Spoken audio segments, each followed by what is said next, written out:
welcome to another week of Black College Experience, or what we like to call it the Black College Experience Pop-Up. It's Keisha J. Kelly over here in Atlanta, Georgia. We have Derek Thomas over in Baton Rouge, Louisiana. And then we have our esteemed guest, my alumnus, Rickie Weeks, that's joining us tonight to tell us his story that I had to dig deep and go all the way back to his high school years to pull up some information. Yeah, we're bringing it tonight. Oh, I Rickie, see. I we see appreciate you for joining us. Derek, where you at? I'm just chilling, Keisha. Glad to have Mr. Weeks on and ready to learn about this Jaguar baseball legend and his career at Southern, his career in the majors, and what he's doing now. All right, so I'll kick it off first, Rickie, because I do. Like I said, I went and I dug up. I went back to the high school time, of course, but I know you come from, you come from baseball. Looks like Dad played baseball, Granddad played in the Negro League, sister ran track, you played baseball, brother played baseball. So it looks like a line of baseball. Oh, yeah. Now, you attended Lake Brentley High School where you played baseball and football and played cornerback and wide receiver for a season. Take us back to high school.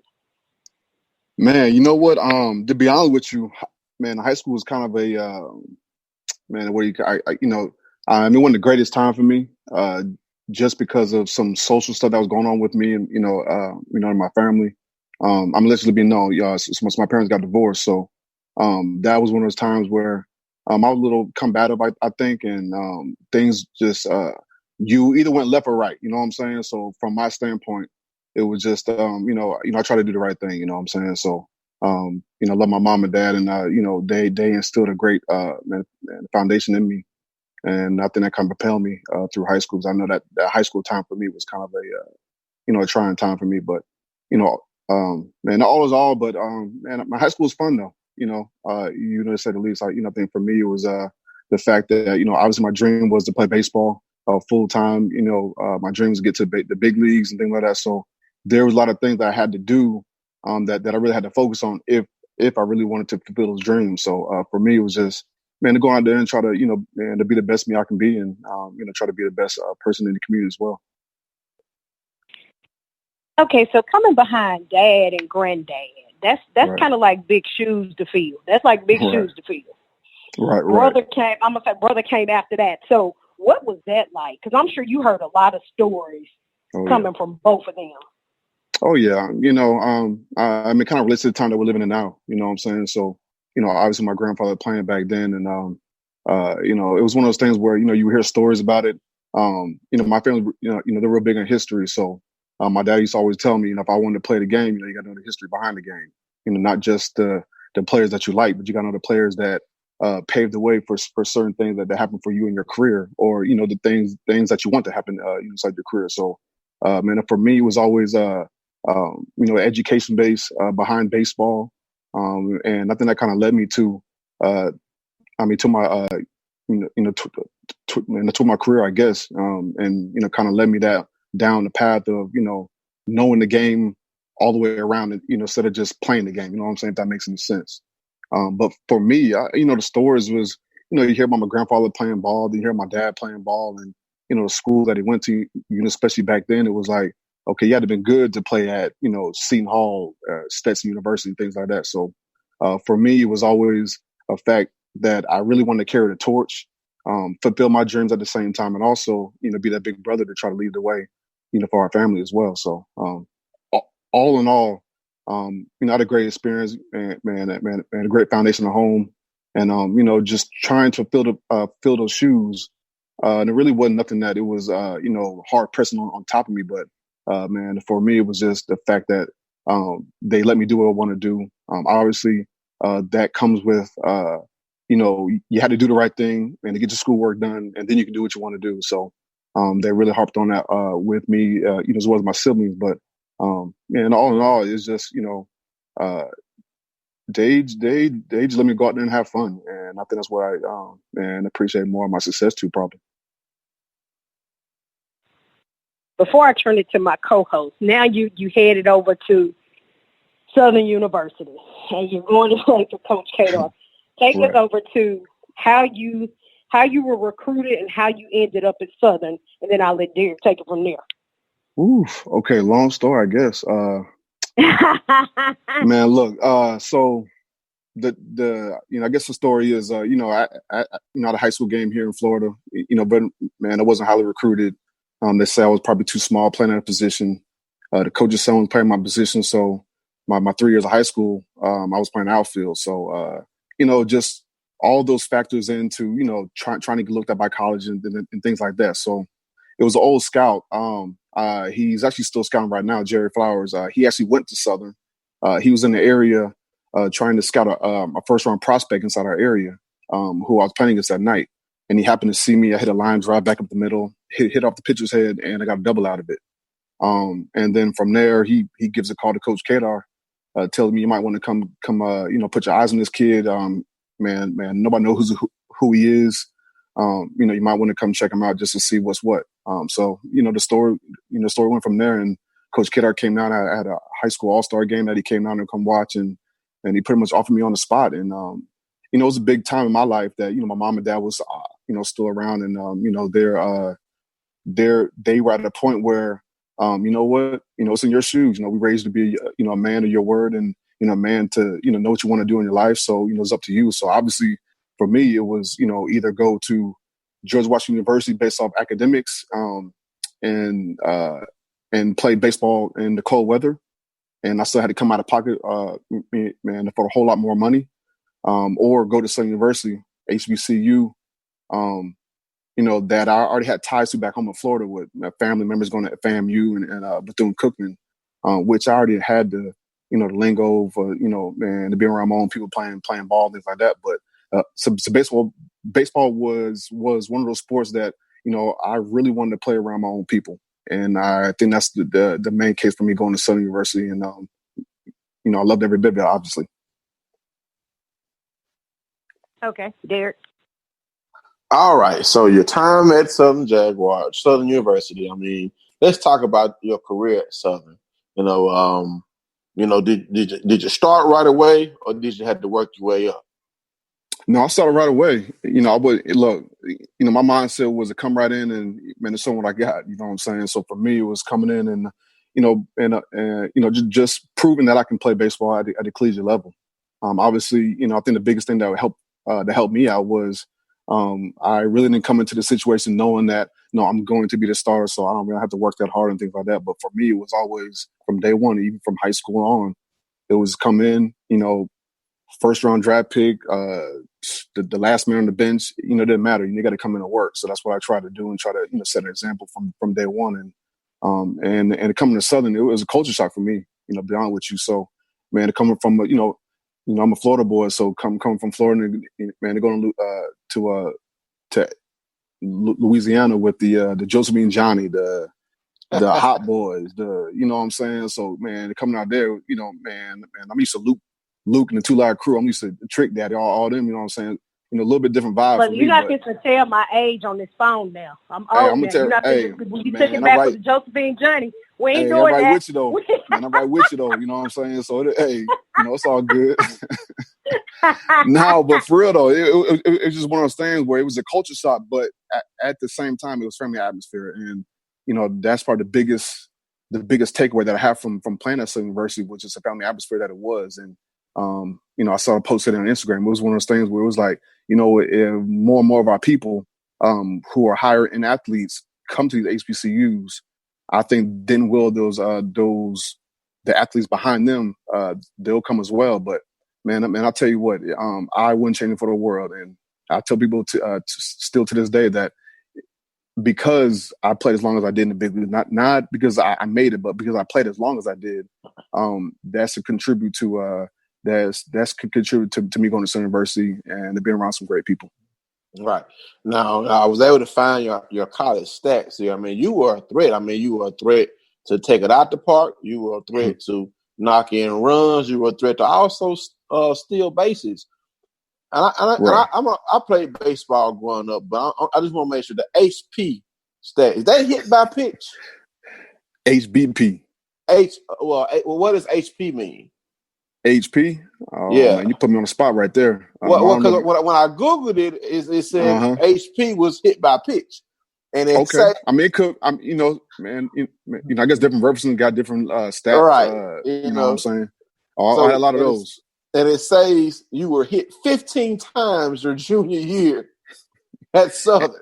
And I want to say 5 of those came in one game. Oh boy! Like the thing is, your freshman, sophomore year, they didn't mess with you. But I guess those pitchers were intimidated, by you with you being such a threat. And of course, in the major leagues, we see that a lot. Oh, but yeah, I was just shocked to see that. And, you had 14 home runs your freshman year, 20 home runs your sophomore year. Now, right. I think, can college sophomores in baseball go pro, or you have to wait till your junior year? So back, the rules now they're a little different, but back then, the same rules apply to a 4-year school. So for a 4-year school, you have to go at least 3 years or be at least 21 years old to go in the draft.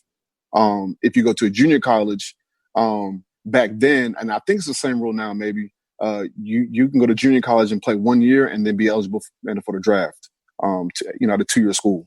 Right. So that was the case back then. But yeah, it was. Yeah. I'm pretty sure the same rules now. So talk about the draft process. Right. Obviously, your night ended quickly, but the Major League Baseball draft, I think, is the longest professional draft ever now. I mean, I forgot how many rounds it is, but right. It's a lot of rounds. Where the NFL draft is 7 rounds, and I think the NBA draft is 2 or 3. And the NHL draft, I don't know because I don't really watch a lot of hockey. And right. The WNBA draft, I think, is 2 rounds. So talk about the draft process, what it was like, for our listeners listening, because we may have some high school or some college prospects listening, where you can tell them directly, even though it's been some time ago. Oh yeah, you're a veteran, so you can let them know what it's like to go through the draft process. Right. Well, baseball and the first round draft pick. Gotcha. Well, okay, I appreciate that. And the process starts your freshman year. You know what I'm saying? The process starts when scouts come out, to see everybody play. They evaluate players.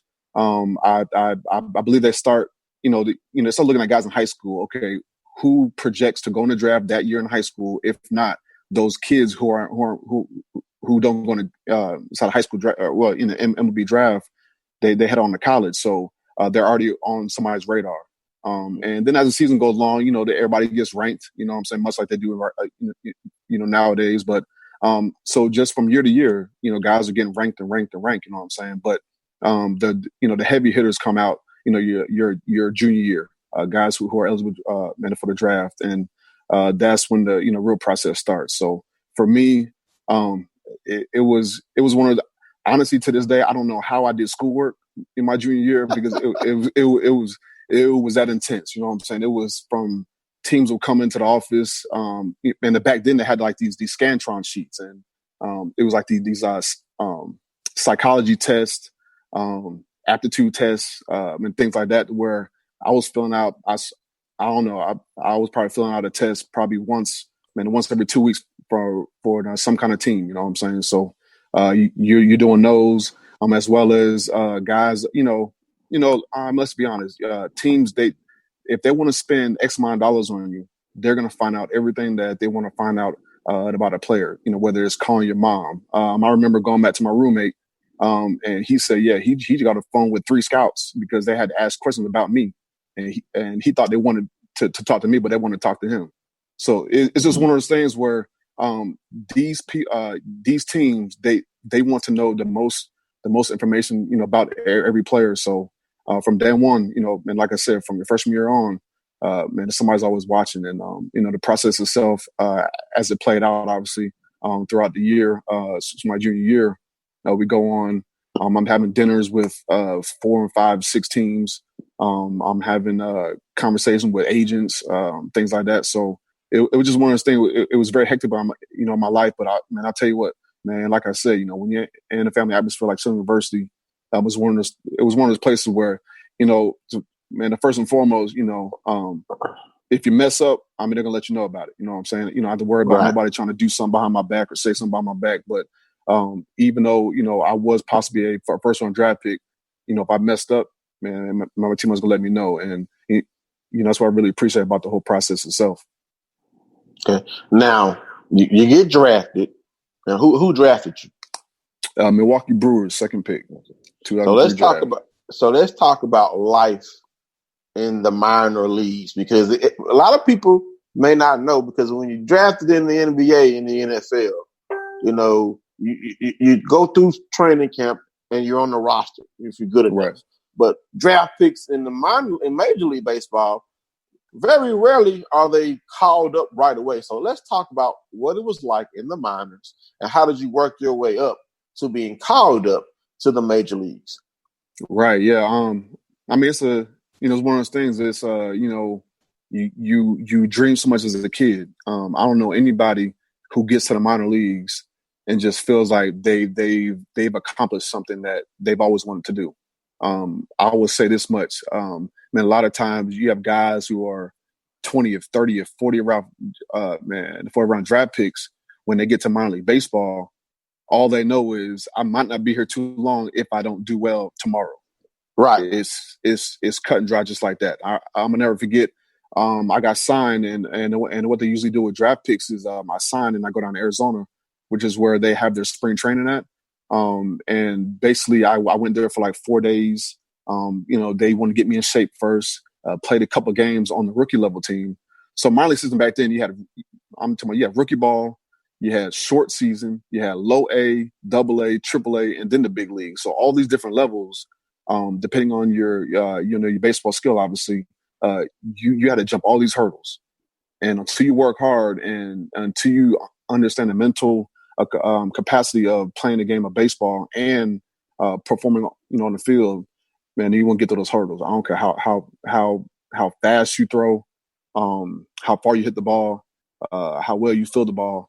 Those things apply, and the whole journey going to the minor leagues. It was one of those things. It was and reassuring once you did get to the big leagues, but I do understand some guys who never made it. But the road is tough. We are having 24 hour and the bus drives, and then as soon as you get there, you're playing that same day, and then waking up 10 o'clock in the morning tomorrow, next day and play another baseball. So it's just all in all, if you really want something, you'll figure it out, and you'll try to find the best way to go about doing it, try to make your dreams come true. Okay, so now you get called up to the major leagues. Mm-hmm. Who was the first pitcher that had you shaking in your boots? Shaking my boots. No one did. No one had me shaking. Look, I'm gonna tell like this: ain't nobody had me shaking in my boots now. You know what I'm saying? So that's one thing. Now, the toughest pitcher I faced first was the Billy Wagner. Back in the day, he was a guy that I went in. I didn't know I was gonna play, and they called me up to hit. This is the same year I got drafted. I was called up. But I go up there, this guy, he paints, 101 miles an hour in a corner. And I'm saying to myself, I've never seen anything over 95. And he threw 100 miles an hour at me. And then he threw a 92 mile an hour slider. And then after the slider, he throws a 102 mile an hour pitch and struck me out. I ain't seen nothing, man. That was one of those, welcome to the big league moments. And one of the moments I'll never forget. So did you ever face off against Randy Johnson? Oh, yeah. Actually, Oh yeah, Randy. He was, he was in the league for a long time, and I actually caught him probably his last probably 4 or 5 years probably. So, and he was a guy that threw hard, but even in his later career, he even threw harder. You know what I'm saying? Mm-hmm. So it was one of those things where, I'm playing with, it's one thing to play against baseball players. You know what I'm saying? You see them on TV, but it's one thing to play against somebody that you grew up, I'm talking about 6, 7 years old watching, and then actually playing, the big leagues against them. You know what I'm saying? Right. So that's one of the biggest things that I saw in the first off is like, okay, I know him on TV, but I really know him. You know what I'm saying? Like the Craig Biggio's, the Jeff Bagwell's, the Mark McGuire's, the Pujols, when he first came up, things like that. It's one of those things where, kind of eye-opening for you. Exactly. Now, because when I was growing up, I was a Braves fan. So, Oh yeah, Smokes and Glavine and Maddox, mm-hmm. those were my pitchers. So Oh I yeah. probably was rooting for them to strike you out. I'm sorry to hear, bro. I'm sorry. So, Rickie, let's Yes, talk about injuries.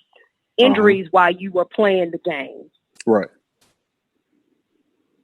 Take us through the injuries, or take us through the injuries that you had and the surgeries that you had during that time. Man, we got enough time? Nah. You know what? I was having a conversation with somebody, the other day. They're talking about injuries and things like that, and what players go through. And I was type of player. I was raised to be hard headed, not hard headed in a sense like I don't want to follow rules and like, but hard headed in the sense like, look, if you want something, you got to go get it. There's nothing that's going to stop. So injury wise, it was might get knick-knack, but I'm playing no matter what. And I remember playing. I had let me just give you a list first. I got to look around my body right now. I got a left ankle surgery, left knee surgery, left hamstring surgery, left and right wrist surgery, left thumb surgery. I pinched a nerve in my shoulder my last year. I probably would cancel my career right there. And then I played with a torn thumb ligament. Had surgery on that, and I played with a broken pinky as well. So it's just you don't think baseball players can get hurt. It was just I just. So you just gonna be gangster and go out there and take all that? You know what? That's a lot. That's a lot of injuries. I really had in the back of my mind, like, look, if I go down, they're gonna find somebody else, to put me in. Right. And I've always been taught a certain kind of way to where, mind over matter, obviously, but I think I took a little bit too far. I think, but I looked at it in a sense where I'm gonna live with myself now. You know what I'm saying? I can't live with myself if I know I can't try it out. You know what I'm saying? And to this day, I have no regrets. Yes, I could have took time off from certain knick-knack injuries and probably not have that big blow-up injury or something like that. I could have, I'm sure, but I wouldn't be able to live with myself, and proud of myself for doing that. And I did it my way. Okay, so I didn't. I did. I knew some of the injuries, but geez, I didn't know it was that many injuries. Like, okay, you still moving. That's like a wheelchair, but you're still moving. Right.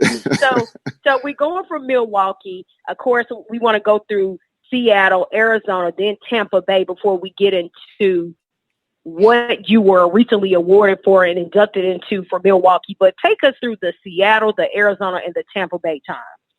Well, it was a transition year for me. I always felt like it was one of those times, I spent 11 years in Milwaukee. So, that's a career in itself. And, once you go from a career of 11 years somewhere, you're comfortable, all the people, right. First name, last name, you know what I'm saying? And then when you jump to another hurdle, I guess, to Seattle and then Arizona and to Tampa, those were all different places. And I knew also too, you have to look yourself in the mirror. There's some times where, there's writing on the wall. So I knew that, because of contractual decisions that I made and things that I didn't want or things that I did want, I knew that I had to take the back seat now. You know what I'm saying? I had to come off the bench. I had to go to the outfield. I had to, I do a lot of things that I didn't want to do, but I had to suck it up and do it because I still want to play Major League Baseball. You know what I'm saying? So those are great years for me. And also too, the biggest thing that I learned and the most fun that I had towards in my career was just being a mentor, to the young guys, I think. And, when you're a vet, when you're labeled a veteran, that's the highest honor that you can have in playing professional sports.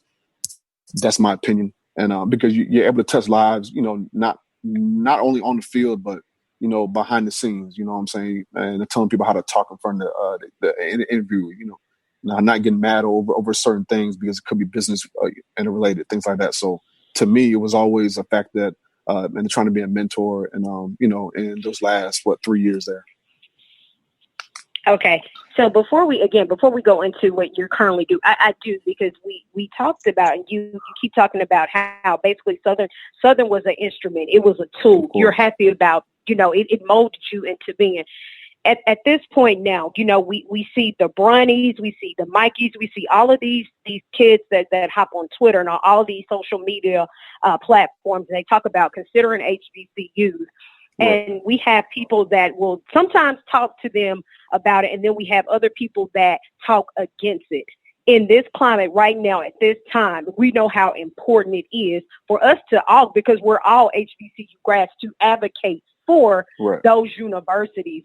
How important is it for us to not only advocate, but try to to expose these kids to the baseballs, the footballs, the basketballs, the track and fields, all of these sports that are going on in our HBCUs. And I mean, you're a product of HBCU, but you also play professional baseball. How important is it for us to continue to pour into those students? Like you said, mentoring to them and telling them what they can become.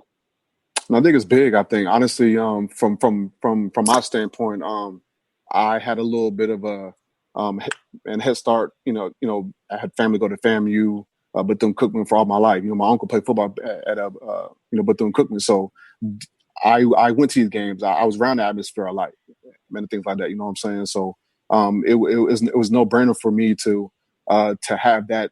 In Southern University, at the time, way up on my pedestal. You know what I'm saying? I could have easily, if I didn't have that I guess that the hindsight of, or I'm sorry, the side of me going to HBCU.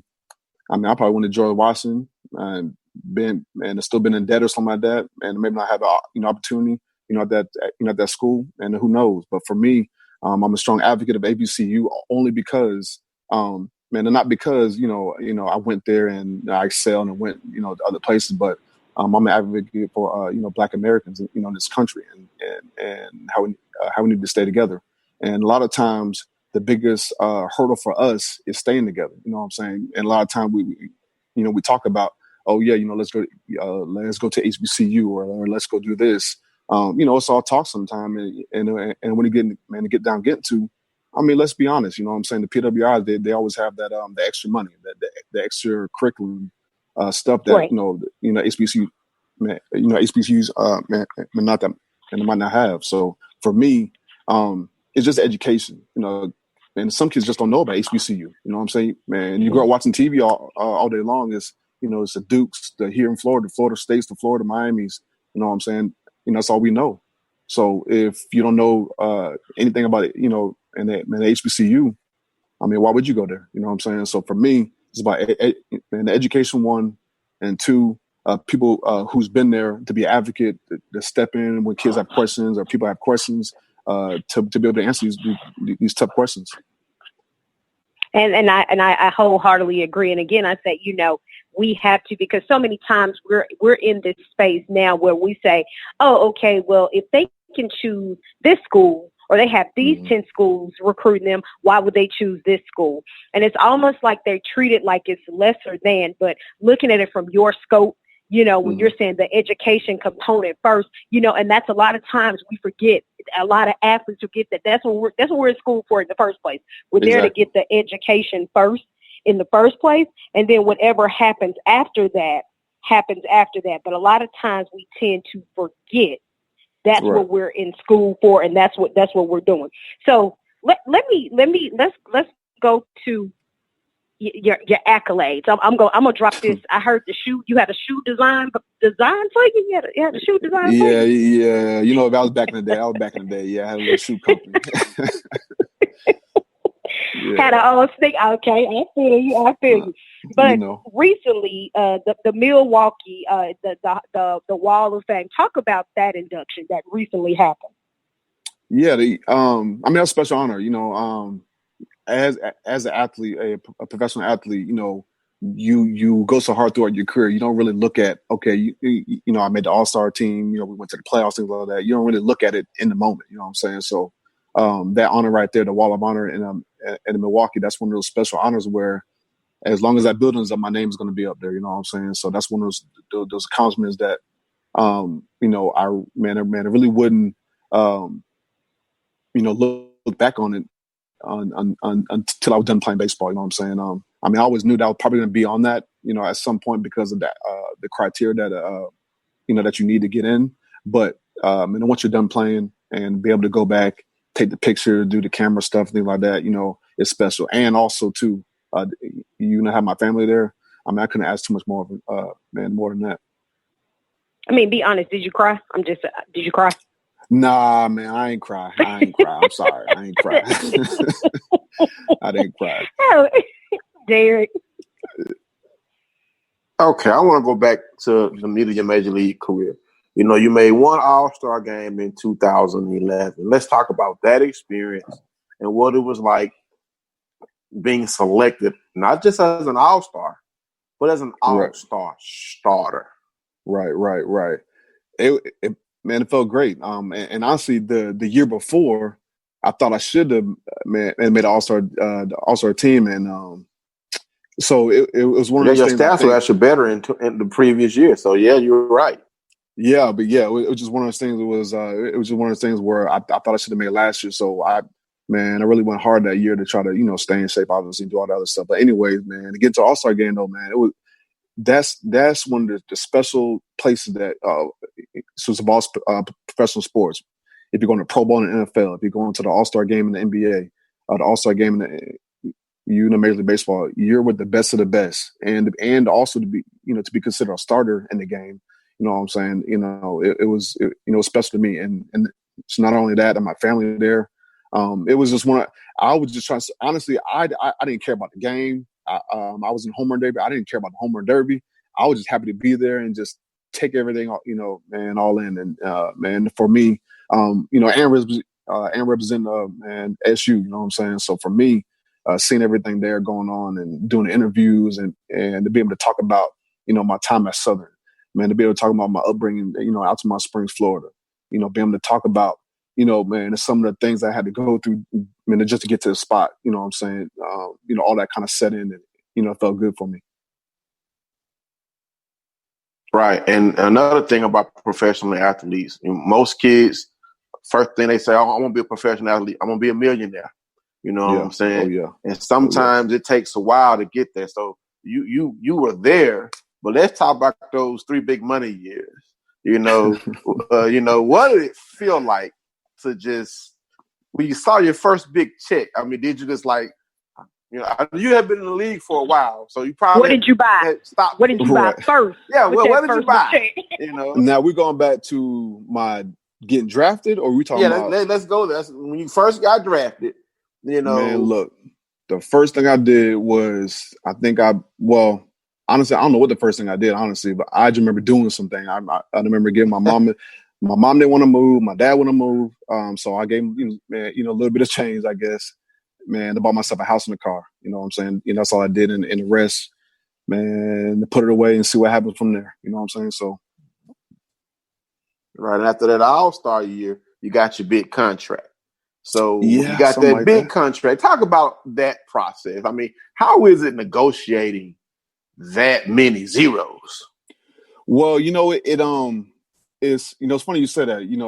You negotiate, but a lot of people already know a certain area of area of the offer that you want to get already, just because it's based off of who came before you, who's getting what now, and the length of years.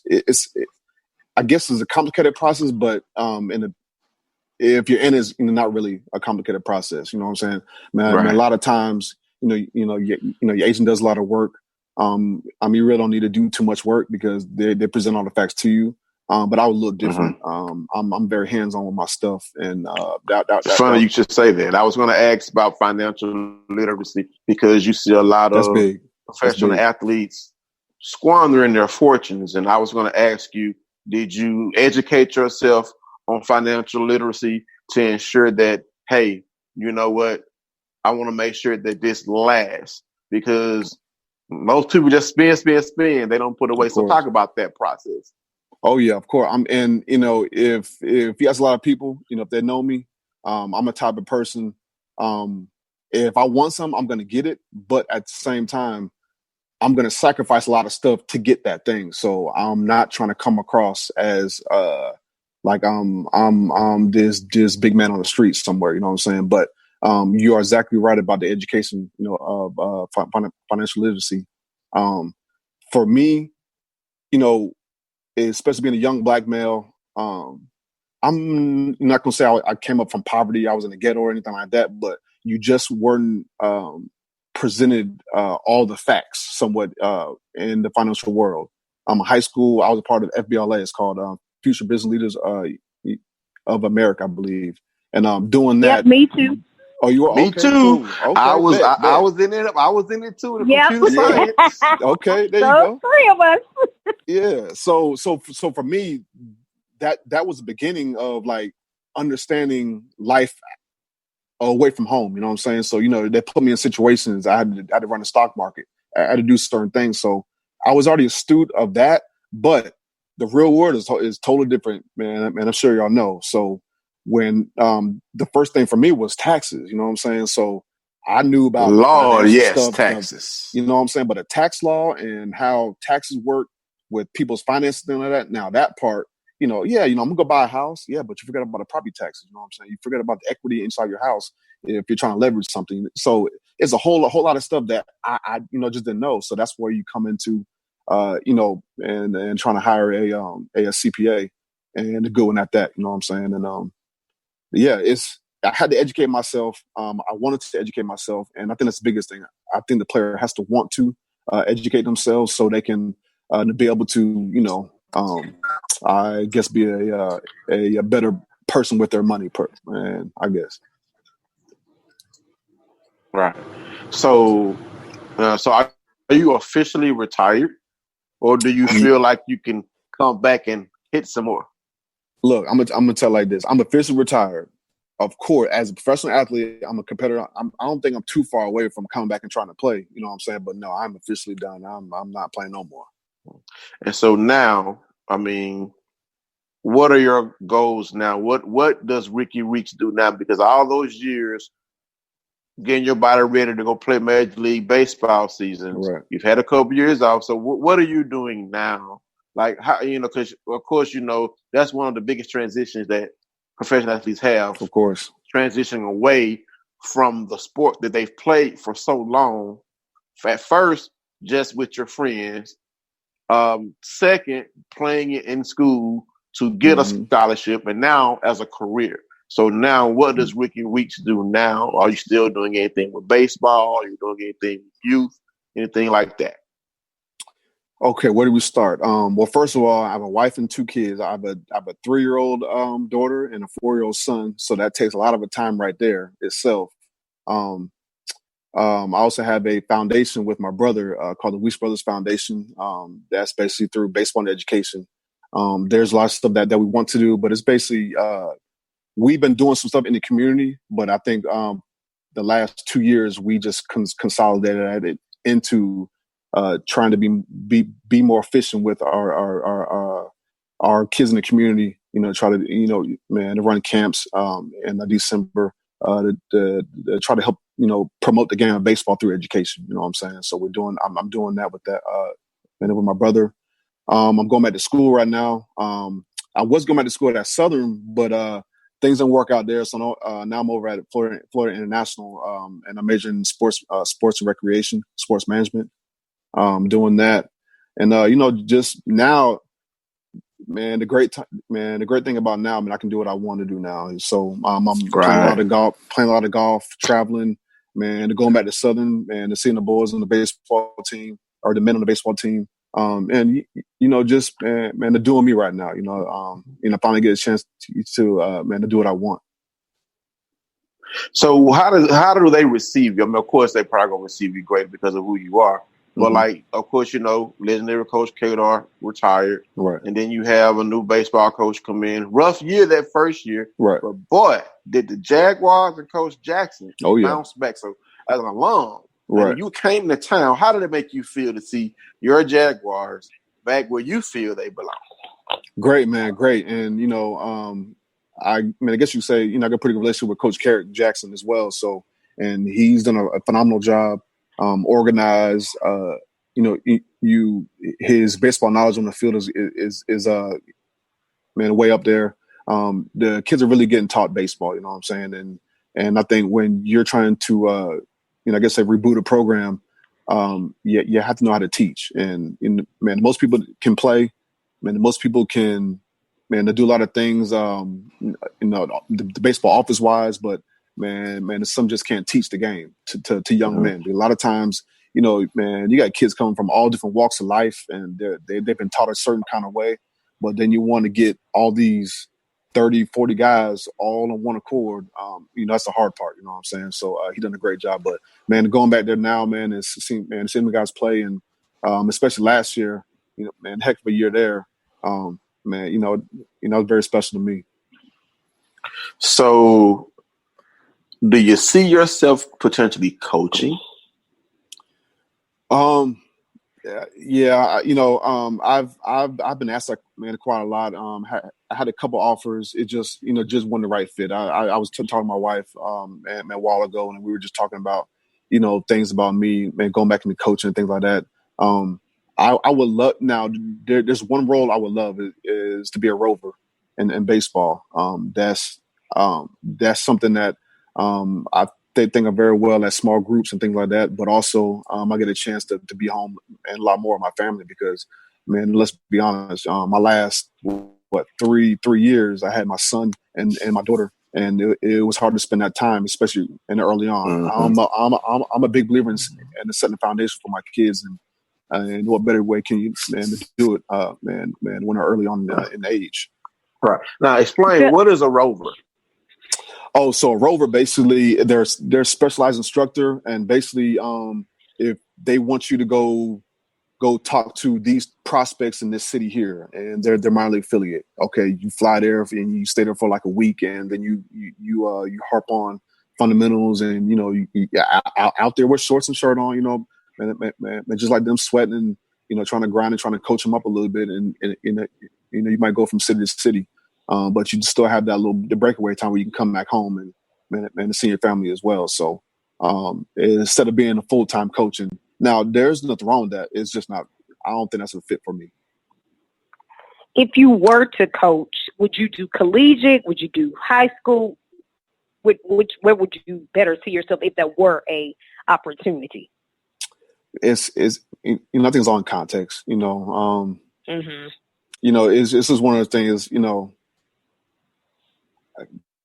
That's a great question. To be honest with you, that's a great question. And then also, I also got aspiration to be in the front office as well. So there's a lot of things that go into play there. You know what I'm saying? So that's why I'm going back to school and then finishing up because when you have offers, without getting your degree, it's one thing. But when you get your degree and you have offers, now you're free. Now I don't have to worry about schoolwork. I don't have to worry about the family at home and things like that. You know what I'm saying? So I can focus on myself, man. Once the school is done. So now, what's the ultimate? What's the I'll say the ideal or the dream job in the end outside of the rubber? What would you want to do if you say the front office? What would be the ideal or the dream job if you had one? So you're saying if I can just drop everything I'm doing right now and step right in, and they're going to give me a job? If you step right in and they say, "We got this job for you, Rickie. Come on today." Look, if Warren Buffett gave me $100 billion, I'd go straight, man. I want to own a team. You know what I'm saying? Yes, indeed. Let me be your IT guy. All right, need a little bit more money. Sign in the check. No, but man, for me, I think the GM role, like I said, the roving role, any way to help organization. Help build young men up and to get to big leagues and win the championship. You know what I'm saying? That's probably a dream job. But also too, man, I got hobbies and things like that I'm kind of, it's crazy right now. So I have a whole lot that I want to do. I just got to narrow it down as far as hobbies wise, at least. Because now I'm talking about trying to have cows now. You know what I'm saying? So man, I'm all over the place. Hey, it's that time. Well, we're sitting in the house, so it's probably that time. Exactly. I do got to ask you this as a jab. Whose idea was it? The Weeks Brothers Foundation? Because you really didn't really go into what that is. Whose idea was it? You, your brothers, or both? It was a collaboration. We've been doing camps here in Central Florida. Man, the most notably Altamont Springs or Orlando area. We've been doing camps since 2000 and I want to say 11 was our first camp, 10 or 11. I don't know, something like that till now. And probably 2 years ago, and the Major League Baseball, they saw what we were doing. They actually picked up our camp. They paid for everything for us, and we would come out of pocket and for our youth. But seeing them come in, and so basically, the camp was free. It was never free. We just used the kids' money to pay for all the resources that we needed. We didn't pocket not $1. You know what I'm saying? So for them to come in and to take over our camp, and a lot of kids coming free, we had 100 and some kids come out. So man, me and my brother had an idea like, man, you know what? Look, our idea from day one was to have a free camp for kids because we didn't want kids. We wanted kids who didn't have the opportunity to see Major League Baseball players to come out to our camp and to have fun and to get some good instruction. You know what I'm saying? So I think that's where the basis of the idea came from. And then we said, you know what, man, let's do it. We'll go out. We'll try to. We have some friends. We'll go out and try to get some people to come out and to donate some money and bring our friends in and try to help these kids out. And now the past and the 3 years, man, we've been having our camp. December here in Altamont Springs over at the Altamont Baseball Academy here. And, we've been doing that for 3 years now, and we have over 200. We average about 200 kids a year, and we can't ask for too much more than that, man. And we love every bit of it too. I can't play baseball, but I'm just asking. I can't. No, ain't nothing wrong with that. Ain't nothing wrong with asking questions. I played for the long from when I was a kid till high school, and I didn't play high school. I got cut when I did try out. So I know what it feels like to get hit by a pitch. I know what it feels like to get hit by a ground ball that takes a bad bounce. So I've been, even though I ain't faced the Major League bat, that ball hurt and then it left. But I guess I should have asked this question before we let you go. With you coming from an HBCU and with our HBCUs putting out very talented athletes and our athletes getting overlooked by professional leagues at every turn, did people look at you as being underrated, or were there other HBCU players that you could fellowship with in the major leagues? And what do you think about HBCU players now getting opportunities to play in the major leagues? Right. So I think now are you talking about baseball or just all sports in general? Baseball right now. Yeah. So we're gonna focus on your sport. Okay. Cool. So baseball for me, that baseball is a sport. If you can play, somebody gonna find you. So baseball, man, they're not like football. College basketball somewhat, but baseball, you're still going to play against the PWIs. You're still going to play against some of the other top prospects. So when you're playing against a top prospect in college, the scouts come to see those guys. But you're also on the field at the same time. So if you put up some numbers, if you show them something, they're going to see you too, and then you're on their radar as well. You know what I'm saying? So I think baseball is a little bit in a different in that regard, just because of the broad range of teams that you do play. So you may play some teams that have 3 and 4 and 5 prospects on a team. So if you go out there and show out, if you go out there and run fast and hit the ball far, hey, you might get a look there. You know what I'm saying? So, but for me, baseball is one of those sports you have to come in and play in day one. So baseball is not a sport to really take off and I'm gonna sit out the first year and then I'm gonna try to come back and play and try to, scouts don't like that. Scouts want to see kids come right in and play. So I'm saying that to say this. I see a lot of kids now, black athletes at that, they're going to schools to where they know that they're going to sit the bench, but just because it's the bigger school, they want the notoriety that they're going to this bigger school. But they should be going to maybe a school like an HBCU, which you're still going to get looked at. You're still going to get the accolades and things like that. But also, you're going to be to have a chance to play. Obviously, if you're good enough, because I will say this: HBCU baseball has been on the up and up. Partly because of the new stipulations of baseball now with the new rules in the draft, the new rules in the CBA, regarding the money allotment, for international players as well. So all these things are coming now to where I also hope that more players get to HBCU to play baseball and kind of drop back up again. All right, it's funny you mentioned about playing against the bigger schools because when LSU took their behinds over to the Bluff and Southern sent them Tigers home with a Jaguar bite in their behind, right. They made every excuse. Oh, it's a midweek game. Oh no, it don't matter if it was a midweek game. Right. And those, and I'm pretty sure, like you said, scouts will probably be there. Mm-hmm. And the HBCU players that may not have been on someone's radar, right? Probably they on the radar now because the young man, I can't remember, it was the pitcher, I can't remember his name, but he had a pretty good game against LSU. So Eli Finney. Yeah.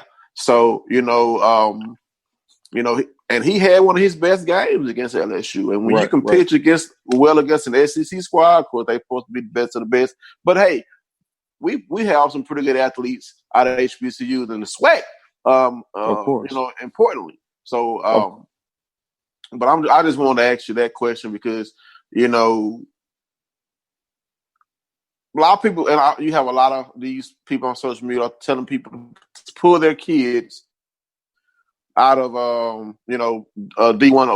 PWIs and come to HBCUs, and I would like to see some of the players that go to, like you said, don't go and sit on the bench, come play, showcase your ability, like you. I mean, you think the next Rickie Weeks, you were a first round draft pick, you went to an all-star game with Chipper Jones, Cole Hamels, you know what I'm saying? Yeah. Who else was on that squad?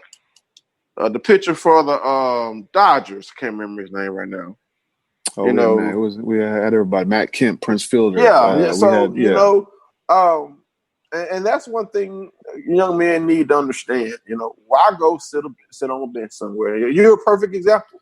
The prime example, I think it just takes one.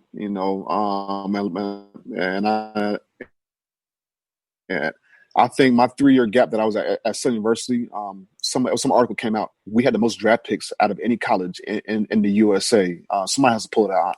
I don't know what the numbers were, but it was something like top 10 in draft picks from any school, HBCU, PWI, any school, in like a 3 or 4 year gap came from Southern. And how it started was, hey, we had a guy named Mike Woods. He was in my freshman year, first round draft pick. Okay, people, and forget about that. That same year, I think we had 3 other draft picks. So my second year, we have a guy like Fred Lewis, DeJuan Day. They both made it to the big leagues. You know what I'm saying? Fred Lewis, he might have been a second round draft pick. Maybe DeJuan Day was drafted. That same year, we had 6 or 7 draft picks. My junior year, I think our whole starting, I want to say our whole starting 9, 8 or 9 got everybody got drafted. You know what I'm saying? I was a first round draft pick. We had the Damian Erskine, Kevin Vital, drafted as well. Pueblo. Oh God, that was Kevin Antoine Vital. Gray. Oh my God, you took that back. I'm telling you. So like all these guys came from Southern University. So why can't they do it now? You know what I'm saying? It's not hard. All it takes is one guy. That's all it takes, one guy to go. And also, if just the want, man. To me, when you look past everything else, now I'm gonna tell you like this though, it's a whole different conversation if we talk about what's the right way to say this? If we talk about the institution and how they run their institution, now that's a whole different story. You know what I'm saying? But at the same time, we have to focus on if we're trying to better our community, if we're trying to better our school, we have to look at the the umbrella of I guess I hate to say it, but umbrella problem that we have, the umbrella problem that we have, in towards the HBCU, and to me, it's the fact that we have to learn to want to know about the education at the HBCU and what it entails, and until then, I don't see it changing. So, Keisha, go ahead and close us out. All right, so we do. I did. Last night, I got a chance to hop on your brother's interview. Tonight, we're interviewing you. And guess what next week we're doing? We're interviewing your sister. So we got 2 for 1. We got a 2 for 1. Your sister's probably listening. So next week, we got Coach Week. Of course, she also graduated from Southern, but she is assistant track and field coach over at Xavier University in New Orleans, Louisiana. So we get the week special. You know, we try a little bit. We get the week special back to back. So, Rickie, we really do appreciate you for joining us, especially with the words and talking about what's going on right now. I'm really going to push for a lot of people, even if they didn't hear this, to go back and listen to it, especially this last part, because a lot of people just don't get it. They don't understand it. And it's so important that you're putting it out there so they will see it. And you even just talked about the last list of people that actually got drafted that a lot of people won't even talk about. But we appreciate you for joining us. As Derek says, you're no longer a guest. You're now family. So anytime you want to call in and join us, you're free to do so. All right, now. Don't hang up on me. Absolutely. We welcome you anytime. I appreciate it. Thank you so much. All right. Thank y'all very much for having me tonight. All right, Mr. Weeks. Thank you. Peace out, everybody. Good night. Good night. Deuces.